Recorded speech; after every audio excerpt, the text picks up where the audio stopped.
Salam saudara, hari ini saya ingin membagikan satu kebenaran firman Tuhan di mana ketika Yakub memberkati Manasye dan Efraim, ketika di hari tuannya Yakub, dan di situ dikatakan bahwa betapa berbahagianya Yakub karena bukan saja kembali melihat Yusuf yang selama ini menurut perkiraannya Yusuf telah mati, namun oleh karena belas kasihan Tuhan dan cara kerja Tuhan sehingga Yusuf masih ada, saudara. Dan satu hal yang sangat istimewa dalam kisah itu adalah bukan saja Yakub melihat Yusuf, namun firman Tuhan katakan ia melihat generasi penerus dari Yusuf, yaitu anak-anak dari Yusuf, saudara. Sehingga Yakub mengatakan bahwa bukan saja dia berbahagia melihat Yusuf, namun di hari tuanya ia masih bisa melihat keturunannya, yaitu kedua anak kekasihnya. Dan di situ, saudara, dikatakan bahwa ketika akhir-akhir dari hidup Yakub ini, Yakub ingin memberkati kedua anak Yusuf ini, saudara. Dan apa yang terjadi, saudara, ketika Yakub akan memberkati kedua anak Yusuf ini, yaitu Manasye dan Efraim ini, saudara, di situ dikatakan bahwa tangan Yakub ini menjadi silang, saudara. Artinya tangan Yakub yang seharusnya berada pada tangan kanannya berada pada anak yang sulung, akhirnya pindah kepada anaknya atau cucunya yang sulung. Nah, saudara yang dikasih dalam Tuhan Yesus, apa makna dari balik semuanya ini, saudara? Apa makna dari tangan kanan ini, saudara? Atau apakah orang yang bertenaga kidal tangan kanannya kurang baik, saudara? Tapi saya mau katakan tangan kanan ini berbicara tentang kekuatan. Tangan kanan ini juga berbicara kewibawaan. Dan bagian kanan ini, saudara, kalau kita melihat dalam Alkitab bahwa ketika Stefanus, bahkan hamba-hamba Tuhan ketika akhir hidupnya, di situ dikatakan bahwa melihat anak Allah itu berdiri di sebelah kanan tahta Allah, saudara. Sekalipun konsep berdiri bukan berarti di situ ada dua, ada anak Allah dan ada Allah, namun di sinilah cara bagaimana Allah atau Tuhan memberikan penghormatan kepada hamba-hambanya yang berkorban dalam pekerjaan Tuhan, saudara, sehingga Allah boleh berdiri di sebelah kanan tahta tempat Allah bersemayam. Nah, saudara yang kasih dalam Tuhan Yesus Kristus, kisah dari hal yang saya sampaikan tadi bahwa Manasye dan Efraim ini, saudara, merupakan suatu ihwal di mana sesuatu yang tadinya tidak pernah disangka dan tidak pernah dibayangkan, saudara, sehingga hal itu menjadi sesuatu yang indah bagi Yakub, saudara. Saya percaya ketika Yakub melihat kedua cucu tersebut, saya percaya Yakub bukan saja tadinya orang yang tidak punya semangat hidup, namun ketika melihat kedua cucunya itu, ia menjadi orang yang gairahnya hidup kembali. Ia merasa bahwa apa yang selama ini hilang, bahkan nyawanya selama ini mungkin sudah diantara mati, saudara, tapi ketika melihat generasi penerus dari Yusuf ini, dia mengatakan bahwa dia menjadi orang yang berbahagia, saudara. Dikatakan bahwa di akhir hidupnya dia katakan bahwa aku pikir tidak akan pernah melihat engkau lagi, dalam hal ini Yusuf, saudara. Namun Tuhan membuat, Tuhan membalikan semuanya itu, bahkan Tuhan memberikan untuk melihat anak cucunya, saudara. Inilah yang didambakan oleh orang tua sekarang ini, saudara, ingin melihat di mana anak-anaknya berhasil, ingin melihat cucu-cucunya berhasil, saudara. Di mana Yakub begitu berbahagia melambangkan bagaimana gereja akhir zaman, gereja akhir zaman yang takut akan Tuhan, dipelihara oleh Tuhan, saudara, diberkati oleh Tuhan sampai hari tuanya Tuhan pelihara, saudara, sampai bisa melihat generasi penerus, yaitu anak cucunya ini, saudara. Hal ini saya ingin membagikan kepada kita semuanya bahwa ketika kita hidup di dalam Tuhan, ketika kita hidup berjalan dengan alur ceritanya Tuhan, saudara. Itu satu hal yang sangat baik dan indah dalam pemandangan Tuhan, saudara. Mari kita belajar untuk belajar hidup dengan apa kata firman Tuhan. Jangan hidup dengan apa kata hati kita, saudara. Mengapa? Karena hati kita bisa salah, karena hati kita bisa sedih, dan hati kita bisa sakit, saudara. Tetapi kalau kita berjalan dengan apa kata firman Tuhan katakan hidup kita ini bagaikan hidup di mana matahari rembang tengah hari, saudara. Kita hidup seperti firman Tuhan katakan dalam kitab Mazmur bahwa firman Tuhan itu adalah pelita. Firman-Mu adalah pelita bagi kakiku dan terang bagi jalanku, saudara. Kita belajar hidup dengan menggunakan firman Tuhan, belajar hidup dengan apa kata firman Tuhan, bukan jalan dengan apa kata hati kita, saudara. Ketika Yusuf melihat bahwa Yakub menumpangkan tangannya dalam bentuk posisi silang, saudara, di situ dikatakan bahwa Yusuf memindahkan tangan Yakub itu, disangkanya bahwa Yakub ini salah atau telah tua dan sudah pikul, saudara. Yakub menumpangkan tangan dengan posisi silang. Yusuf bukan anak yang durhaka, saudara. Yusuf bukan berarti anak yang tidak menghormati orang tua, sehingga mungkin pada saat itu saja Yusuf bisa katakan bapak itu salah. Tapi apa yang terjadi, saudara? Yusuf ke sana dengan perlahan memindahkan tangan Yakub. Tetapi Yakub mengatakan jauhlah dari kiranya untuk hal itu. Tapi kembali di situ dikatakan bahwa tangan Yakub tetap tangan kanannya tetap memberkati anak yang bungsu, saudara. Mengapa hal ini? Mari kita menjadi manusia yang takut akan Tuhan, menjadi manusia yang menghormati Tuhan, saudara. Hidup kita ada dalam genggaman tangan Tuhan. Walaupun kita berada di tengah-tengah, kita menjadi minoritas di tengah-tengah mayoritas yang ada, saudara. Sedikit-sedikit dikatakan ada penistaan dan penistaan, saudara. Tapi mari kita belajar hidup dengan kemurahan hati Tuhan, saudara. Mari kita belajar melihat kerendahan hati daripada hamba-hambanya. Mari kita berbuat hamba-hamba Tuhan yang mungkin telah difitnah, dibuat sampai akhirnya dipenjarakan, saudara. Mereka membayar harga untuk pekerjaan Tuhan, saudara. Mereka membayar harga untuk memberitakan Injil, saudara. Mari kita hargai semuanya itu, saudara. Sebab dalam dunia ini, firman Tuhan katakan dunia ini adalah tempat kita sementara, saudara. Saya mau katakan bahwa memang kita menjadi jemaat yang minoritas, tapi saya mau katakan ketika kita semakin dihambat, kita akan semakin merambat, saudara.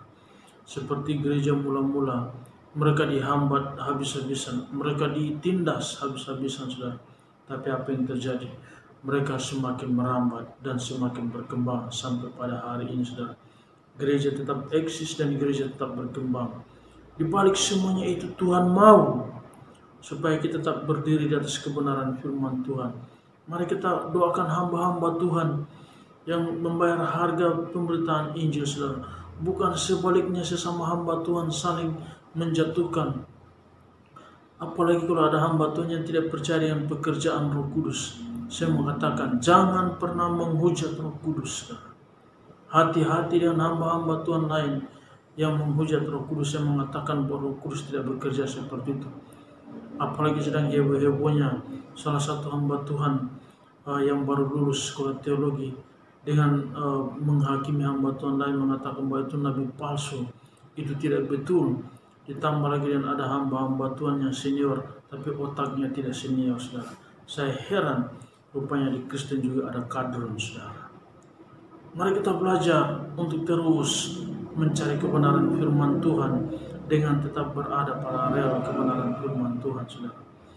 Yakub memberkati cucunya, melihat bagaimana ia berbahagia di lanjut usianya, ia tetap berbahagia, saudara. Karena apa? Yakub orang yang berpegang pada firman Tuhan. Yakub tetap berpegang hati kepada Tuhan, saudara. Yakub tidak pernah membelokkan firman Tuhan. Yakub adalah orang yang setia, tidak seperti Imam Eli yang hanya mementingkan diri sendiri, lebih cenderung menjaga perasaan anak-anaknya, saudara. Mari kita belajar dari Yakub, dari masa hidupnya, dari masa muda sampai masa tuanya. dia tetap sampai melihat generasi penerusnya. Bukankah firman Tuhan katakan sampai pada masa tuamu, sampai pada masa putih rambutmu, aku tetap menggendong engkau. Itu kata firman Tuhan, saudara. Jadi saya mau katakan bahwa tangan kanan atau bagian kanan ini berbicara tentang kekuatan. Dan bukan berarti saudara yang kidal, yang berkecil hati. Ini hanya bahasa perumpamaan, saudara.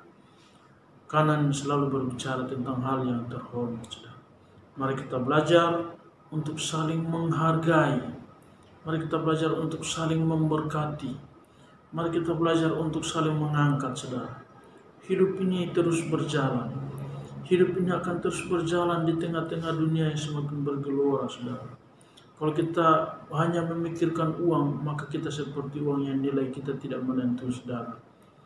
Kalau kita hanya memikirkan makanan dan minuman, itu tidak menentu. Sekarang ini minyak goreng lagi langka, saudara.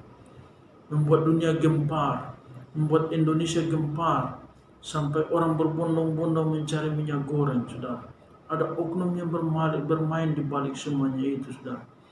Tapi bukan berarti itu akhir dari segala-galanya, saudara. Kita tetap berpegang teguh kepada firman Tuhan. Sebab firman Tuhan adalah kunci kesuksesan. Firman Tuhan adalah kekuatan bagi kita, saudara.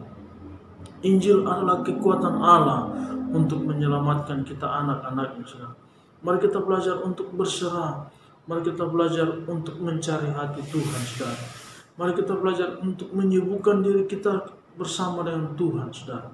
Sebab apabila kita menyibukkan diri kita dengan Tuhan, maka Tuhan pun akan sibuk dengan kita, saudara.